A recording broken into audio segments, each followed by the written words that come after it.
Harka fuune maqaan kiyya Amaanee Badhaasoo jedhama. Amma 4th District Minnesota irraa isin dubbisaa jira. Barcuma Federaalaa Kaangiresiif dorgomaa jira. Hawaasa keenya keessaa yeroo tokkoffaaf barcuma Federaalaaf Minnesota irra dorgomaa jiru ana. Hedduu gammadeeraa deeggarsa keessaniif galatooma. Waan lamaan nu deeggarsuu dandeessan akka mo'anneetiin Washington DC deemnutti. Tokkoffaa websaayitii keenya Amaanee for Congress kan jedhamu irratti dooneetii godhu qarshiin nu deeggaru. Yoo green cardii qabaattanis, yoo American citizen illee taatanis, isin hundinuu nu deeggaruu dandeettan. Minnesota qofa osoo hin ta'in Ameerikaa hunda keessa. Lammaffaa caucus and convention kan jedhamu tokkotu jira. Endorsementii Democratic Party kiyyarraa waan fe'uuf February tokko guraandhala tokko. bara 2022 kana dhufaaru kanatti nu wajjin dhaabbattanii guyyaa san sa'aatii 6 cinatti yoo hirmaattan baay'ee nu deeggara. Websaayitii keenyarra Amaanee for Congress yoo dhaqxan maqaa keessaniif maqaa abbaa keessanii iimeelii keessaniif nambara keessan yoo nu kennitan websaayitii filaawutii gootanii jechuudha. Isiniif bilbillee iimeelii isiniif goonee bakka kam akka dhaquu qabdan guyyaa san jechuun February 1st bakka kam akka dhaquu qabdan isinitti himna. Kanaafuu waan lama saniin nu deeggaruu dandeettanii kaayoon kiyya siyaasaan kiyya kan ummataati maattu ummata keenya ummata Ameerikaa of fuuldura deemsisa kan jedhu irraa kan ka'e deeggarsa keessaniif hedduu isin galateeffadha. Galatooma guyyaa gaarii isiniif haa ta'u.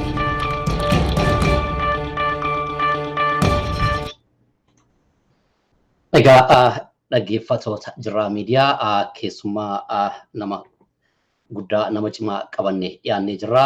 Kan amma dhaggeeffattanii qaamaan immoo istiidiyoo keenyatti dhiyaatanii jiranii. Egaa aaddee jenna moo durbee Amaanee jennaa kamiinaa jalqabnu mee atumti filadhu? Hedduu galatoomii affeerraa keessaniif hedduu gammadeera. Aaddee jechuun dandeessa rakkoon hin jiru. Tole egaa baay'ee gaariidha. Baga waamicha keenya kabajjee dhuftee istiidiyoo Jirraa miidiyaatti baga argamte isiniin jenna. Maqaa dhaggeeffattoota keenyaatiin mee egaa Amaaneen eenyudha ishiin? Mee waan tokko dubbee kennuu ibsiitii achi gara gaaffii deebii keenyaatti seenna. Duraan dursee hedduu galatoomaa affeeruu keessaniif jedha. Amaaneen eenyu?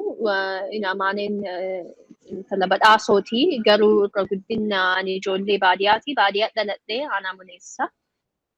Ulmii daa'imummaa kiyyatti biyyaa bahee garuu wanti ani ijoollee baadiyyaatiif hin jedhuu fi kaayoon kiyyaa fi siyaasaan kiyya daa'imummaa irraa guddataa haga ammaa siyaasa hawaasaati, siyaasa maatiiti. I think baadiyyaatti yoo dhalatte san sirriitti beekta jedheetiin yaada. Maaliif namni baadiyyaa hawaasummaa maatii bakka tokko walitti qabanii nyaatas yoo nyaatan adda nyaatanii nama wajjin nyaatanii so truly ani ijoollee baadiyyaatiif hin jedha. Itti aanee immoo Amaanee nama waggaa 11 fi siyaasa Ameerikaa keessatti hirmaannaa adda addaa qabu. Kaampeenii City Council jalqabee haga Presidentii elekshinii keessatti dalageen jira. Distriktii kiyyaa fi steeta keenya Minnesota ka Oromiyaa xiqqoo jedhamtu tanaa fi yeroo baay'ee elekshinii qofa osoo hin ta'in uummata illee maaltu uummata siyaasaa uummata ijaarraa kan jedhu irratti baay'ee itti yaadaa ture. Nama University Districtii keessatti deemee Hamlin University jedhama. Achitti siyaasaa baradhe. Garuu irra guddina Amaaneen ijoollee baadiyyaati. Amaaneen namni hawaasni keenya, especially hawaasni Oromoo Minnesota guddisee haala adda addaatiin jechuudha. Daa'imummaa keerraa jalqabee umrii 13tti steeta kana dhufe. Umrii 13 irraa jalqabee hanga ammaa hawaasa wajjin waa'ee electoral campaigns ta'uu, waan hawaasa keenya jabeessu ta'uu, waan ijoollee deeggarsa ta'uu. dhugumaanuu nama hawaasni kun guddisan jedhee yaada. So sanuma. Galatoomi Amaanee egaa barnoota irratti xiqqoo gaafiin si qabu barnoota political science-dhaan graduate kan goote. Okay, egaa galatoomi. Eeyyee siyaasa, saayinsii siyaasaati eeyyee. Galatoomi egaa agas erga jettee amma state Minnesotaatti districtii kamirra dorgomuuf jirta? Gaafii bareedaadha. Districtii afurii nama 750 800 ga'uun mala redistricting tokkotu jira at least after 2 months in beennaa namni meeqa akka districtii keenya keessa jiraatu. Ramsey County hundumaa fi Washington County illee keessaa qaba. So garuu districtii afur if you atis yookiin namni biras laaluu fedhee city baay'eetu keessa jira, naannoo baay'eetu keessa jira. Districtiin afur garuu. Galatoom Amaanee egaa itti fufee gaafii nan siif qabu dhaaba siyaasaa kamii bakka buuteeti dorgomuuf kan jirtu? Dhaaba siyaasaa Democratic Party DFL Minnesota to DFL jenna Democratic and Labour Party kan Minnesota warra Democratic. Maaliif jaalatte warra Democratic kana tarii wanti imaammanni siyaasa isaanii si hawwate maaltu jira keessaa yoo saba Oromootiifis yookaan saba biyya kanaatiifis gaariidha wanti jechisiisu maaltu jira? Ani akkuma dura siin jedhe especially hawaasa kana keessa guddataatiin siyaasaan keenya siyaasa uummataati. San jechuun waa'ee fayyaa ta'ee, waa'ee dinagdee ta'ee, waa'ee immigrationii ta'ee, mirga namaa waan eegu namni kun cal'iseetuma jiraataa jira moo nagaan bilisaan waan barbaachisu waa'ee fayyaa ta'ee waa'ee manaa ta'ee waan hundaayyuu qabaa kan jedhu tokko gaafiin namooleen siyaasaan paartiin gaafii san deebisuuf baay'ee halkanii guyyaa irratti dalagu warra Demokiraatiiti. Sanii paartii kiyyatti namanaa ajandaa kennatti namanaa ajandaan kenna kan ummataati. Hawaasni tokko uummanni tokko akkamitti guddatee nagaan bilisaan jiraata kan jedhu irraa kan ka'e sanitti waan amanuuf paartiin kiyya Democratic Party ta'e. Galatoomi egaa namoonni baay'een yookaan immoo dhaabni keessaayyuu warra Rippaabilikaanii deeggaranii warra Demokiraatii kana inni kumatanii keessaayyuu Ameerikaa kana laafisanii ilaaluu waan jedhuun kumatamanii. Asirratti tarii uummanni atuma bakka buutee dorgomuudhaaf jettu kun dhaaba kana haala sanaan yoo ilaalanii agam filannoo kanaan namuu jettee agam qophooftee jirta?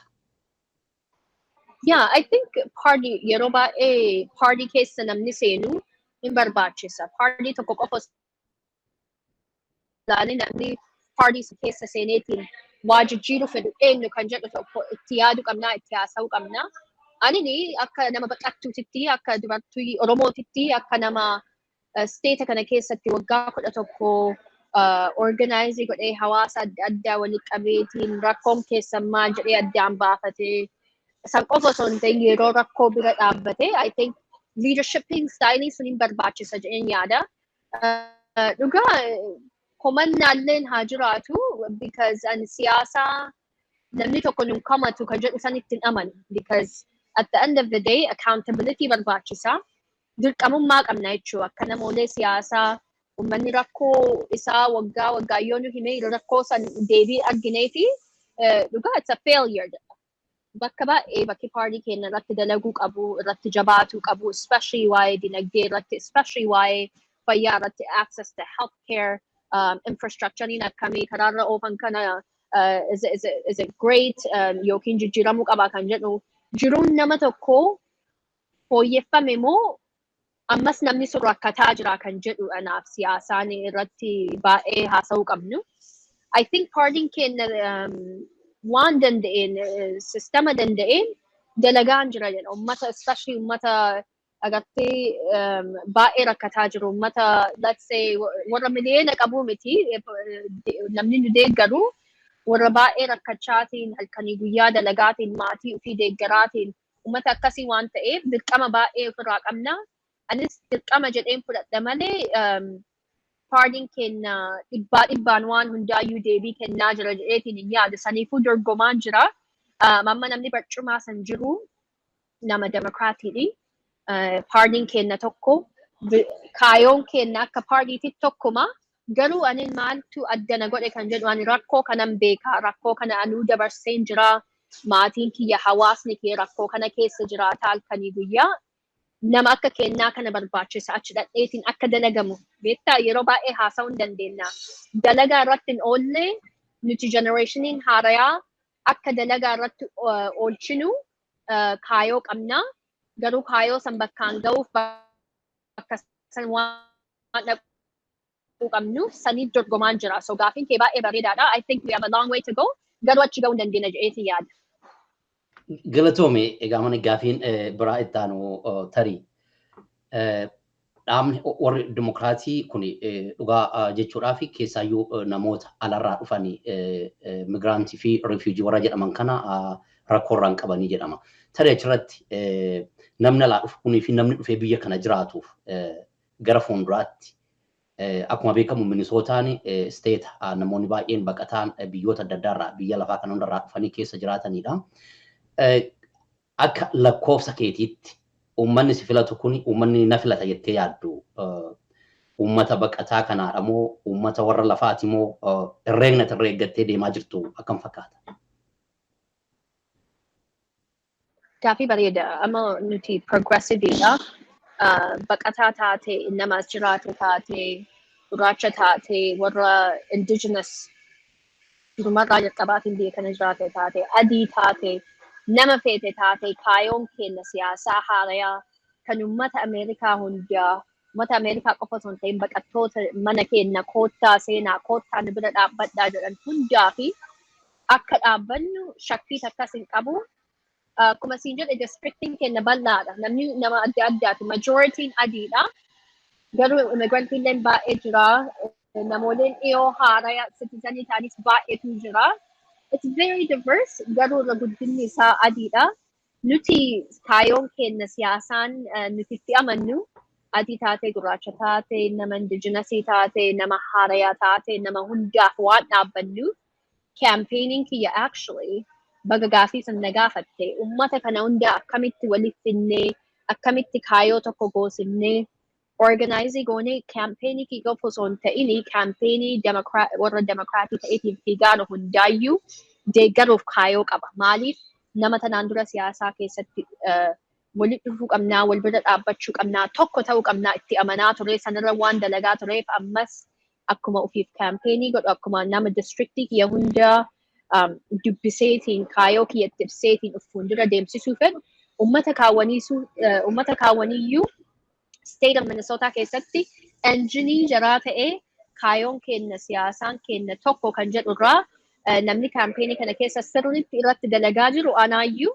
So I think hope qabaa uummanni keenya tokko ta'uu danda'a. Tokko ta'uun American ka jedhu identity nuti hundinuu Ameerikaadha. Nuti hundinuu siyaasaa of fuulduraa itti amannaa kan jedhu coalitioning kiyya bal'aadha jechuudha nama hunda keessaa qaba. Galatoomi baay'ee gaariidha. Akkasuma ta'uu qabas egaa Ameerikaan ofiifiyyuu biyya diversity qabdudha. Biyya lafaarraa namni hundi iddoo hundaatti yaa'ee biyya ijaaramteedha. Dhugaadha suni. Gaafiin itti aanu caffee oliitiif immoo caffee gadiitiif dorgomtaa? Filannoon dhufu kan caffee kamiiti?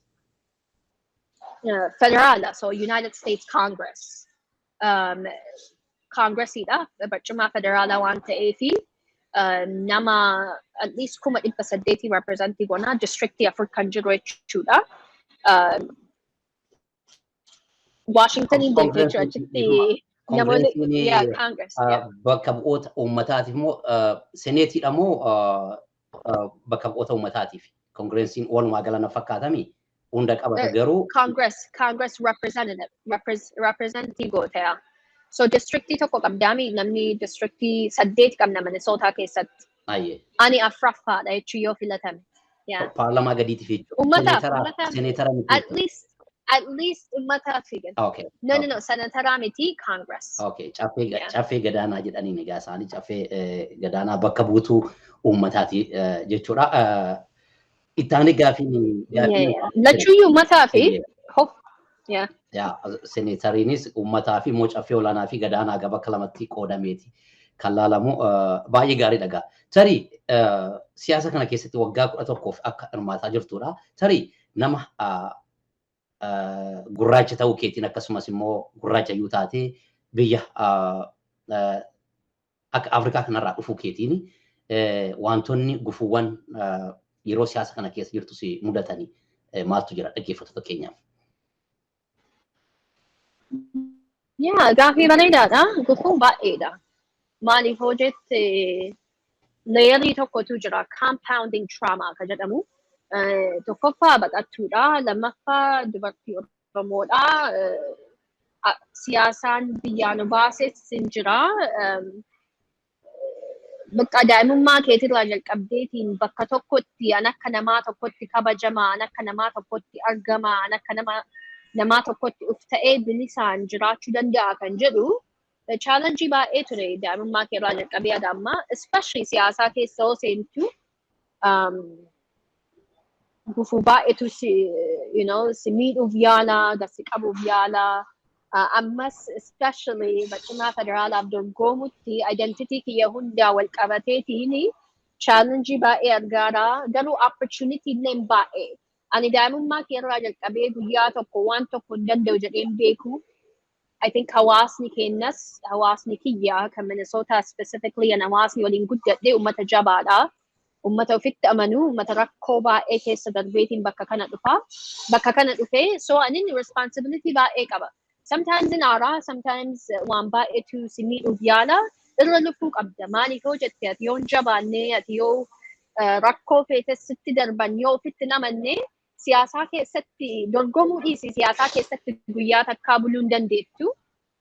I think anaa fi boru yaada, waggaa 10 yaada, waggaa 20 yaada, hawaasaaf yaada, kaayoo mirga namaaf yaada, kaayoo ijoolleen xixiqqoon tan amma guddataa jirtu fuuldura isii maal fakkaata kan jedhu yaada. So all the time amaanee keessaa baasa jechuudha. Maaliif yoo jette because anaa oli siyaasaan nama tokko oli siyaasaan kan ummataati. Especially yoo biyya tokko jijjiiruu feetee yoo kaayoo mirga namaa eegu kana bakkaan ga'uu barbaadde ittuma obsitee irra darbuu qabda. Of course nama sitti amanuu nama kaayoo kee qabu of bira kaa'uun baay'ee si barbaachisa. Adda kee waan hin dandeenyeef fuulduruma deemta of duuba deemuu hin dandeettu. You just have to really of jabeessuu qabda jechuudha. Karaan biraan jiru kaa. Gaariidha. Baay'ee galatoomii achumaan wantoonni tarii kaastee turte opportunity baay'eetu jiras jettee turte tarii wanti challenge alaan alatti immoo wantoonni karaa siif salphisanii maaltu jira akka bakka kana geessu siyaasa kanatti akka seentuuf si salphatee bakka kana ga'uu keetiif wantoonni gumaachanii maal fa'iiti tarii sadarkaa maatii irraa jalqabdee barnoota kee barnootaan eenyu sana saayinsii siyaasaa barachuu keetiin wantoonni akkasii karaa siif haxaa'anii maal fa'iitu jira? Yeah, maatiidha of course. Maatiin an keessa guddadhee ummata individually ani ummata maatiin an keessa guddadhee ana ofiin hin jedhu maatii haasaa hawaasa haasaa waa'ee sabaa haasaa so akkasi guddadhee yeroo baay'ee kun amaanee gammachiisa moo gammachiisuu baay'eetti yaadu so guddataatiin especially hawaasa keenya keessa Minnesota waan adda addaa protestii ta'ee bakka tokkotti haasa'uu ta'ee yookiin wal bira dhaabbachuu ta'ee amala saniin waan guddadheef I think eventually siyaasama keessatti uf argita osoo hin filatin jechuudha osoo daa'imummaa keerraa jalqabeetiin nama siyaasaa ta'a jedheetiin akkasitti yaadne garuu I think you just get pushed into it.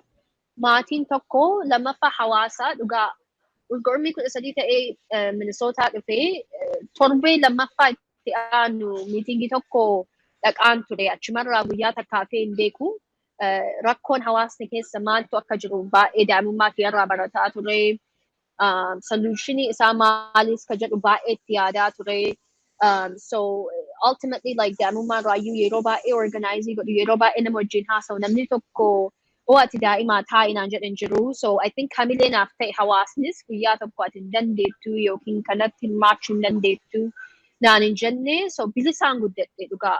I think bilisaan yoo guddattee yoo namni sitti amanee yoo namni si bira dhaabbatee maatiif hawaasni kee si bira dhaabbate I think endless opportunities. Kun immoo I think nama akka baqataa taanetti rakkoo baay'eetu ni mudata. Rakkoo san akkamitti addressii goona kan jedhu siyaasaa amma haarayaa kan irratti fookasii godhaarru namooleen tanaan dura rakkatee beeku. Namooleen tanaan dura rakkoo amma irraa yeroo baay'ee namooleen siyaasaa kun irraa haasaan keessa darbee ofii argeetiin beeku nama akkasiitti fuulduraaf siyaasaa keessatti hirmaatee rakkoo san akka fooyyessamu yookiin irratti dalagamu godhuu danda'a kan jedhu siyaasaa sanitti waan amannu. Sunis amma opportunityidhaan nama baqattuu ta'uun kiyya, dubartii gurraattii ta'uun kiyya. Rakkoo baay'ee kan namooleen kaawwan irraa haasa'uu hin dandeenye personally irraa haasa'uu hin danda'a. Fuuldura keessatti yoo uf afoo haa deemnu siyaasaan agartee maallaqaaf dalagu yookiin nama tokko lamaaf dalagu haa jijjiiramu. Siyaasaan ummataaf dalagu, siyaasaan ummataaf dhaabbatu, siyaasaan qarshiin bitamuu miti nama ummatatti amaneetiin kaayoo ummataaf dalagu kan jedhu yoo jenne I think nama akka kiyyaatiif opportunity baay'eedha. Maaliif yoo jette waa'ee rakkoo sanii itti haasa'uu hin danda'a. Personally jechuu dubbisuun barbaachisu. Personally anis rakkoon kun na mudate jedhee waan irraa haasa'uu danda'u. I think it's really powerful. Waan bareedaadha jedheetiin yaada. Galatoome egaa waan bareeda. Carraan gaariin ta'uun sadarkaa kanarra qaqqabuun kee egaa intala maatii baqataa kanayyuu biyya akkasirraa dhufee asitti sadarkaa kanarra ga'uun kee cimtuu ta'uu kee fi akkasumas immoo wanti baay'een karaa xaa'uu isaati kan mul'isu. Galatoome yaada sana akkas ta'e nuu kennuu keetiin. Egaa dhaggeeffattoota keenya kan nu waliin jirtu Amaanee Badhaasooti. Koongirensii deemuudhaaf qophaa'aa jirti. Qophii ishii kanarratti waan tokko kaasnee haasofsiisaatii jirra. Amaanee gaafiin biraa itti aanu siyaasaan alatti tarii hawaasa isteeta kee keessa jiraatu hawaasa baqataas haa ta'u hawaasa kee kan Oromoollee hawaasa saboota biraallee karaa tajaajila hawaasaati wanti tajaajilte jira tarii sadarkaa hojii fa'iitiin maaltu jira tajaajila itti kennite kana dura? Hawaasa kennaa. Hawaasaaf tajaajila wanti kennite gama siyaasaatiin siyaasa irratti hojjechuun alatti tarii uummata tajaajila kan barbaadu hojjettee waajjira adda addaa keessa. Yeah. So, backgrounding here, organizing campaign adda addaa. So, let's say namni akka kiyya, namni biraa yoo ati fiiddee jechuudha. Ani senior staffer nama either campaign manager ta'ee yookiin nama advisee godhu ta'ee consultantii ta'ee positionii adda addaa keessa dalagee ture. Garuutti aanellee hawaasa specifically East African diaspora, especially hawaasa Oromoo, hawaasa Itoophiyaa keessatti waa'ee mirga namaa eegsisuu sanis backgroundii qaba advocacy keessatti jechuudha. So qooda adda addaa fudhee garuu irri guddinni isaa campaign electoral campaigns nama ummataaf dalaguu fedhu nama kaayoo ummataaf qabu akkamitti bakka buusinnee kaangiresiin ta'ee recently bara 2020 isee Donald Trump hawaasa keenya baay'ee miidhaan ture through lip service waan adda addaa irratti hawaasa keenya waan baay'ee goone jechuu bira dhaabbachuu akka jarri vootii godhan qofa osoo hin ta'in humna ofii beeku caucus and convention irra training godhu citizen biyya kanaa taatanii yookiin uummata biyya kanaa taatanii waan baay'ee dalaguu dandeettanii ofiif dhaabbadhaa of bira dhaabbadhaa. So trainingii ta'ee advocacy ta'ee namoolee uummatatti amanu bira dhaabbadheetiin wajjin dalaguu akka jarri positionii adda addaa seenaniitiin uummataan dalaganiif waan baay'eedha jechuudha. Garuu irra guddinni isaa organizing uummata walitti fiduu, uummata walitti qabuu, kaayoo uummata haasa'uu I think qooda haga danda'een fudhadhe jedha. Amma hopefully Washington DC yoo uummanni nu argee achitti advocacy directly irratti dalaguu hin dandeenya jedheetiin yaada kaayoo uummataa. Baay'ee gaariidha. Irra caala maaliif gaaffii sana kan hin kaaseef egaa waan baay'eedha. Siyaasa keessattis hirmaachuun socho'uun baay'ee barbaachisaa. Gamasiis immoo namoonni yoo tokko keessaayyuu dhaabbatoota civic organization warra ta'anii waldaalee hawaasaa keessatti hirmaannaan keessaa gara siyaasaatti sol dhufanii jechuudha. Tarii achirratti dhaabbilee keessaayyuu hawaasa Oromoo qabu kan akka sport North America Sport Federationitu jira, kan akka Ollaa fa'itu jira, Oromo Leadership Advocacy akkasumas immoo grassroots organization warri ta'an baay'eetu jira community kana keessa. Tarii warra akkasii keessatti hirmaannaan kee maalidha ka jedhu dhaggeeffatootaa fi uummata immoo si filachuudhaa deemuudhaaf irra caalaa ibsa yoo kennite yoo jiraate jechuudha. Yoo sadarkaa sana waan akkasii keessatti involve yoo hin goone bakka siyaasaa keessatti akka hirmaataa jirtudha kan nu himaa jirtu. Tarii sarratti wanti jettoo jiraate carraan si kennaa yoo hin jiraanne gaaffii itti aanutti deemna. Gaaffii itti aanutti dabaluu hin dandeenye. Tole, galatoon egaa gaaffiin itti aanu siyaasa asii kana siyaasa Ameerikaa kana akkuma arginu namni bilisaa siyaasa keessatti kun hormaatee bakka fedheeyyuu dhufee hirmaateeti aga dorgommiidhaaf nama uummanni suni wanta ati kennuuf deemtu imaammanni dhaabni siyaasa keetii qabate gaarii taanaan bilisa taatee deemta. Ija siyaasa Ameerikaa kana siyaasa biyya keenyaa kana keessaayyuu siyaasa biyya Itoophiyaa siyaasa Oromoo kana tarii wanti jettu yoo jiraate jirti gabaabsituma yeroo biraa bal'inaan itti deebi'uu dandeenya bal'aadha beekamaadha garuu wanti jettu yoo jiraate carraan si kenna jirti. Yeah, I think waan baay'eedha garuu xiqqeessuu fi nuti Ameerikatti hiriyoota baay'ee qabna addunyaarra. Hiriyoonni keenya hundinuu akkuma nu'uu kaayoo uummataatitti ka'amannu especially filannoo nagaa haa ta'u agartee uummanni hundinuu nagaan bilisaan haa jiraatu. Kaayoo sanitti waan amannuuf hiriyoota keenya ka Itoophiyaa ta'ee biyya biraa ta'ee jarris akka kaayoo sanitti amanan dirqama jenneetiin yaanna. So mirga namaa irratti waa'ee democracy irratti I think ajandaan keenya uummanni keenya qofa kaasii osoo hin ta'in uummanni hundinuu addunyaarraa bilisaan nagaan haa jiraatu nagaan abbaa fedhe haa filatu sanitti amana jechuu kiyya sanuma jedhu fedhe. Galatoomi egaa akkuma arginu keessaayyuu filannoo Itoophiyaa darbee irratti yoo hordofaa turte dhaabbileen siyaasaa karaa nagaatiin dorgomuudhaaf yaalaniyyuu dhaabbileen akkasii sun filannoo keessaa ba'aniiti. Hacuuccaan irratti godhameeti namni baay'een hidhameeti. Akkuma arginu Jawaar Mohaammed fa'ii Baqqalaa Garbaa fa'ii mana hidhaa jiranii biyya sana keessaayyuu biyyoota akkasii keessa rakkoo akkasiitu jira. Asitti immoo yoo ilaaltu dhaabbileen siyaasaa bilisa ta'aniiti. Namni walitti bu'uun hin jiru. Dhaabbileen siyaasaa walitti bu'uun hin jiru.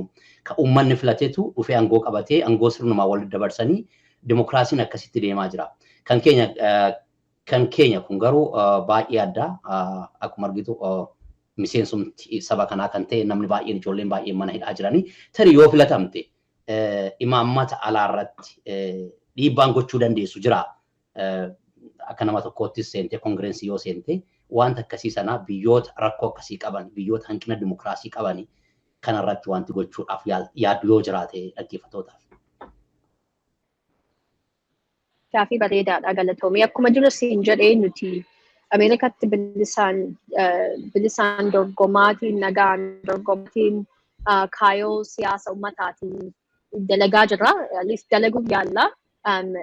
I believe in the same jechuu biyya kana osoo hin ta'in biyya Itoophiyaati illee akkamitti uummanni nagaan jiraatee bilisaan jiraatee abbaa ofii fedheef filee. I think historiin kiyya seenaan kiyya very unique. Nama Afrikaa dhalatee akkuma especially candidate adda addaa biyya tokko irraa dhufan narrative irraa waa'ee maal akkatti amanan yeroo baay'ee namni magaafata. 100% akkuma dura siin jedhee mirga namaa akka eeggamu namni nagaan bilisaan abbaa fedhee akka filatu championii ta'a jedheetiin yaada because kaayoon kiyya daa'imummaa kee irraan jijjiiramne namni hundinuu nagaan bilisaan akka jiraatu waan fedhu siyaasaan kiyyas kan uummata Ameerikaa qofaaf osoo hin ta'in uummanni hundinuu akka namaatitti namummaa isaatiin jiraatu bilisaan akka jiraatu waan fedhuu fi voice democracy jedheetiin yaada. Yeah, voice of democracy. Nama hundaafu. Galatoomi Amaanee egaa dhumarratti fakkeenyaaf deemuu jirta kaampeenii jalqabdee jirta kaampeenii adda addaa gochuu jirtanii filannoonis dhiyaachuu jira filannoon baatii meeqa booda ta'a?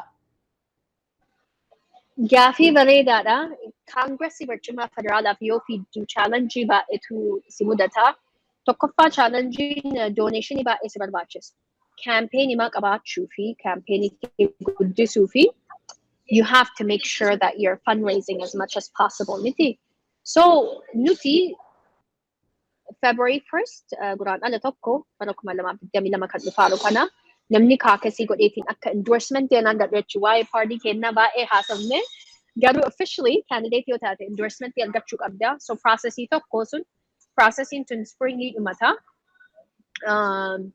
Achiin booda general primary election kan jedhamu tokkotu jira August of next year. So let's say we have a month to month step. Garu primary sani kan waan hunda decide waan godhu maali fi nuti districting kenna democratic da yeroo hunda yu democratic vote bona namni primary August 2022 moate November deema jechu general election achi filatama jechu. So ani Amaanee akka candidate democratic ta'e February 1st ummanni kenna districtii kenna ka jiraatu ka US citizen ta'e kaakasii akka naaf godhu endorsement party kiyyaa fedha. Achirraan immoo primary election ka Augustii san mo'achuu qaba.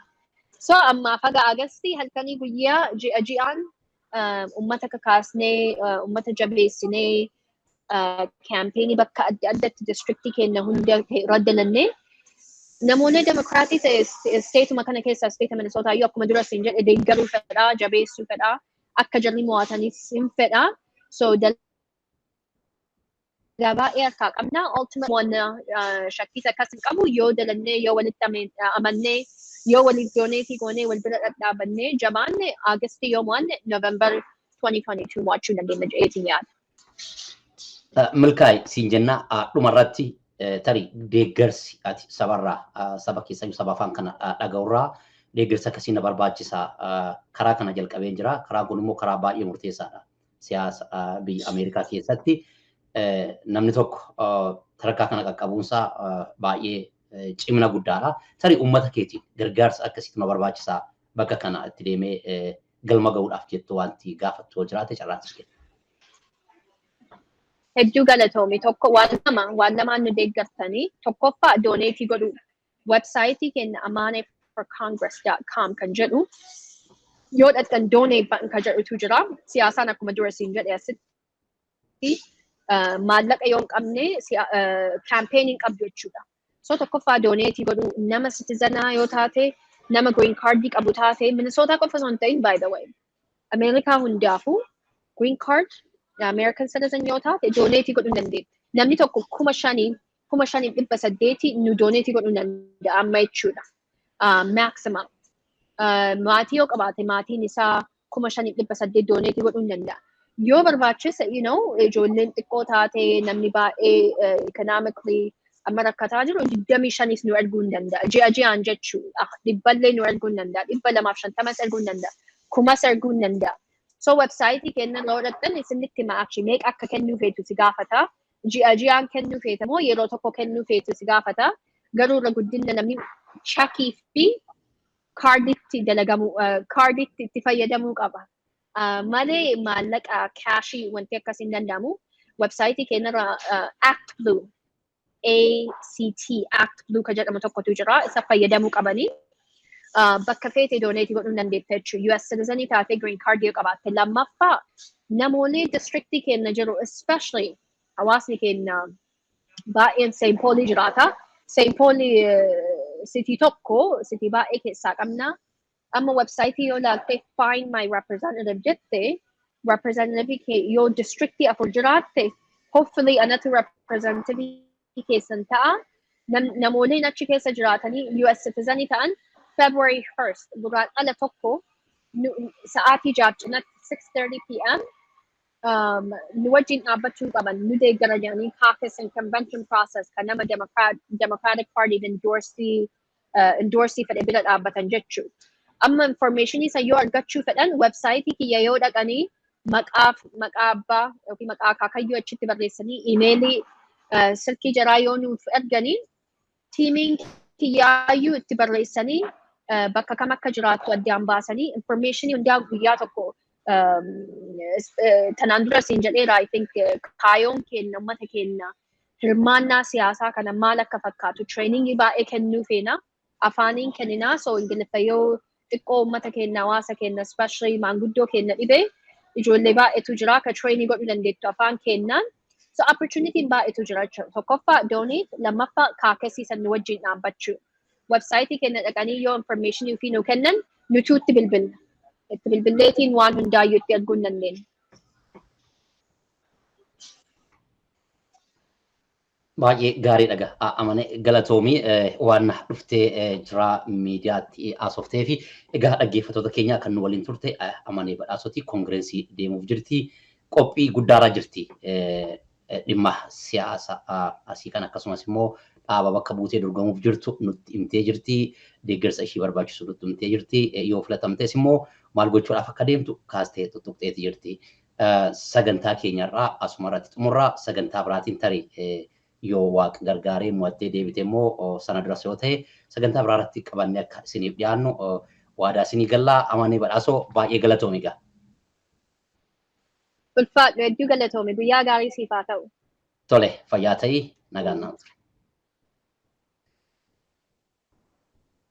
Harka fuune maqaan kiyya Amaanee Badhaasoo jedhama. Amma 4th District Minnesota irraa isin dubbisaa jira. Barcuma federaalaa kaangiresiif dorgomaa jira. Hawaasa keenya keessaa yeroo tokkoffaaf barcuma federaalaaf Minnesota irra dorgomaa jiru ana. Hedduu gammadeeraa deeggarsa keessaniif galatoomaa. Waan lamaan nu deeggarsuu dandeessan akka mo'anneetiin Washington DC deemnutti. Tokkoffaa websaayitii keenya Amaanee for Congress kan jedhamu irratti dooneetii godhu qarshiin nu deeggaru. Yoo green cardii qabaattanis yoo American citizen illee taatanis isin hundinuu nu deeggaruu dandeettan Minnesota qofa osoo hin ta'in Ameerikaa hunda keessa.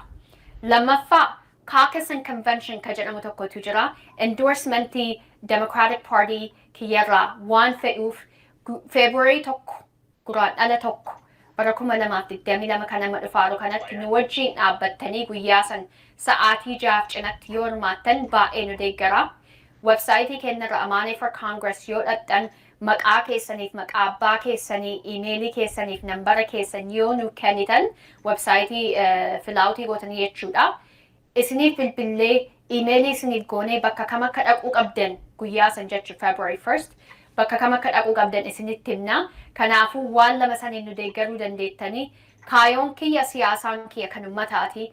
Maattu ummata keenya ummata Ameerikaa of fuuldura deemsisa kan jedhu irraa kan ka'e deeggarsa keessaniif hedduu isin galateeffadha. Galatooma guyyaa gaarii isiniif haa ta'u.